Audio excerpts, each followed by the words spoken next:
Hello, this is Cuckoo. I'm at a very nice little booth here with Ro from Synth UX Academy. Yeah, Synth UX Academy. Hi everyone. Please tell me a little bit about what Synth UX is, because it's an academy and you're kind of bringing a next generation possibly into this world of making synthesizers and electronic music equipment. Yeah, I feel like a lot of people want to create their own things. Eurorack is a good example of this because you can buy a synth that someone built, but then you're like, I actually want to have just the modules and I want to build my own thing. What we did here is we basically created a platform for people to learn how to just take a knob and put it somewhere and patch it to the microcontroller so you could really design your own instrument exactly the way that you have in mind. And on the way, you meet a lot of really creative people and you learn engineering skills and design skills because everybody in the community are professional from different industries. And we have about 1,000 people now and we create all sorts of activities in education, in building stuff for music. Wow, that's sick. And is everything online or is it more? We also have physical activities, some people organize workshops around the world, and then we just get the kits and we send it to them and they run a workshop. Sometimes we do online stuff. Yesterday we had one workshop here, so whenever I have an opportunity to work with people, I'm basically, for the past 10 years I've been a teacher. So teaching is what I love the most, and when I get a chance to do it, these are basically tools for me to get more people excited about this, because programming and electronics can be quite intimidating.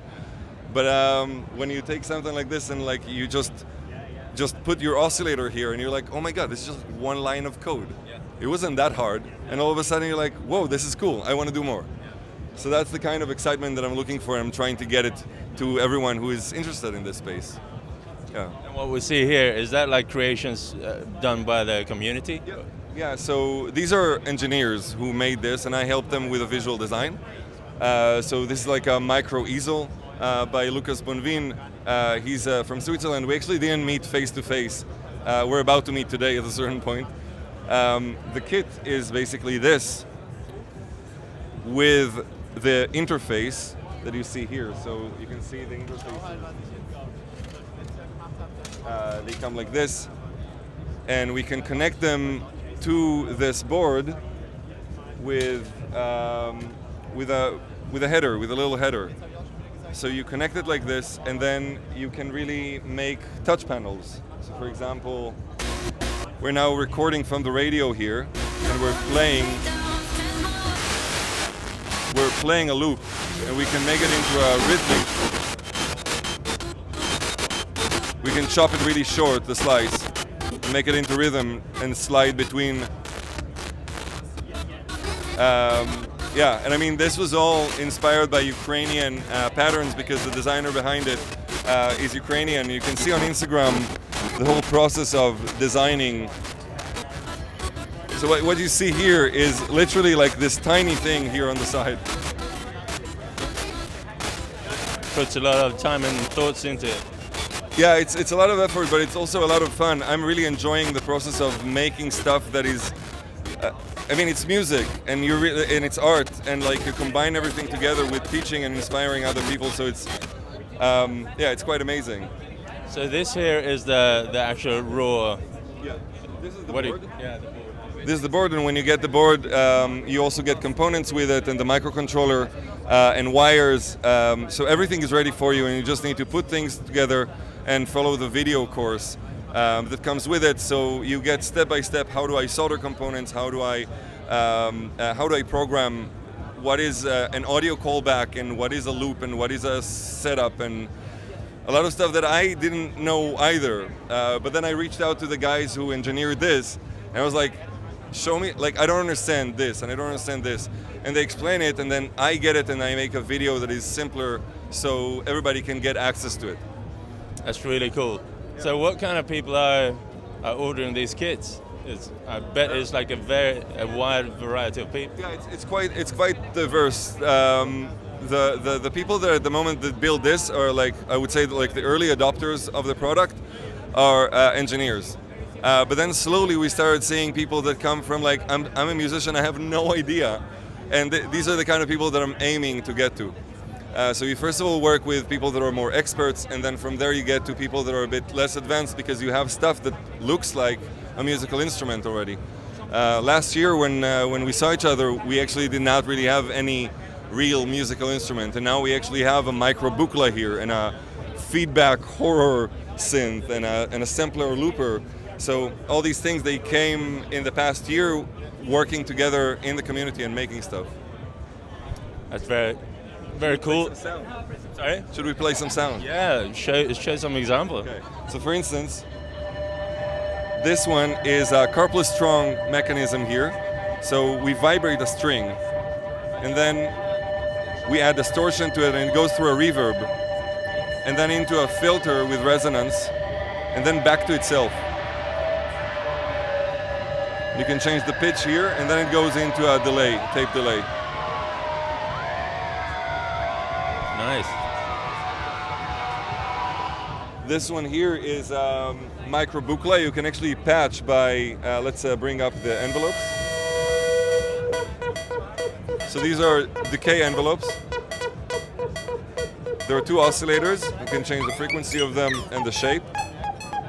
And then we can assign the sequencer to oscillator A. Let's take oscillator B down. And bring the frequencies up.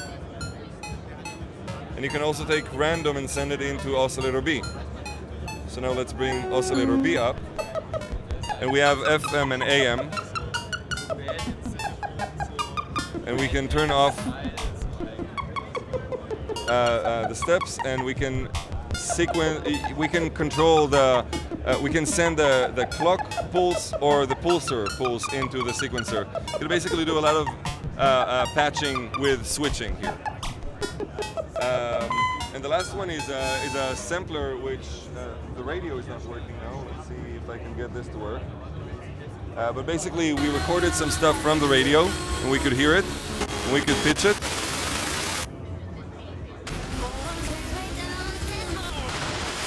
We can play it back, and we can change the slice position and the length. And then we have a mix between A and B.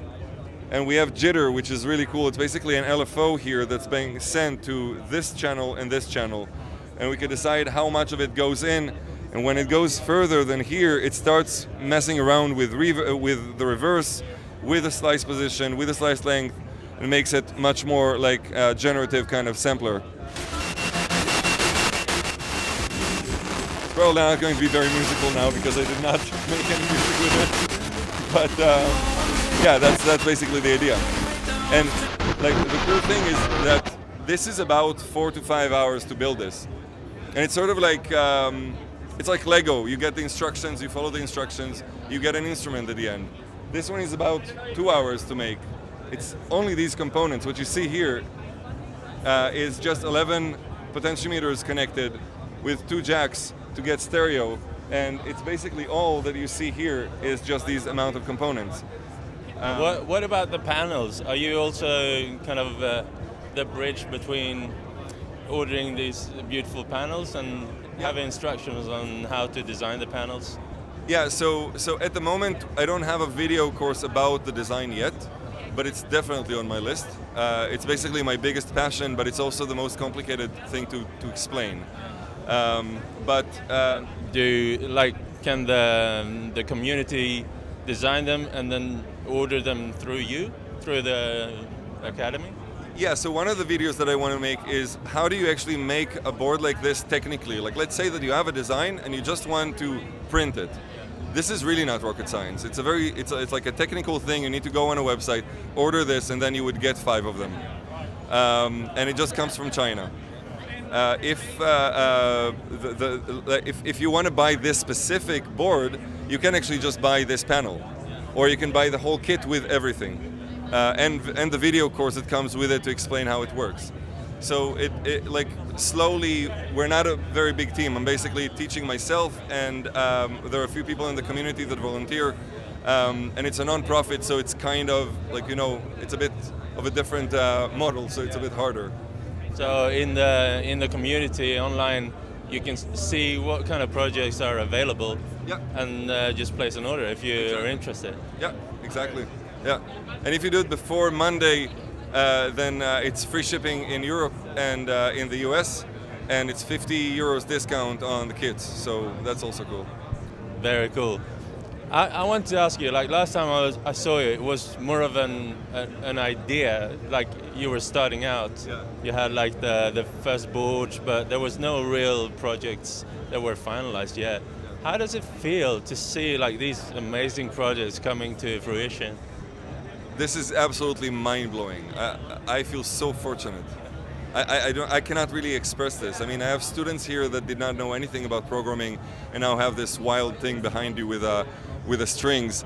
I have these are projects from the hackathon. We did a hackathon with 15 academies around the world, and they made these wild instruments. We had 52 projects coming out of it. And these guys came from California and from the UK to present in Superbooth. And Superbooth sponsored this space for us.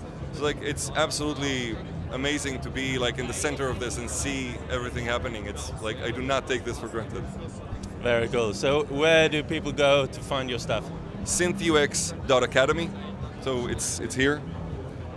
We're on Discord. We're about 1,000 people on Discord with really a lot of different skills. So that is really cool, and people are very actively trying to help one another. It's a really nice community, yeah, just like make stuff. It's fun. It's a lot of fun. Thank you so much. I'm really happy to see how it's going, and yeah, bright future ahead. Really appreciate it. Cheers. Thanks, Google.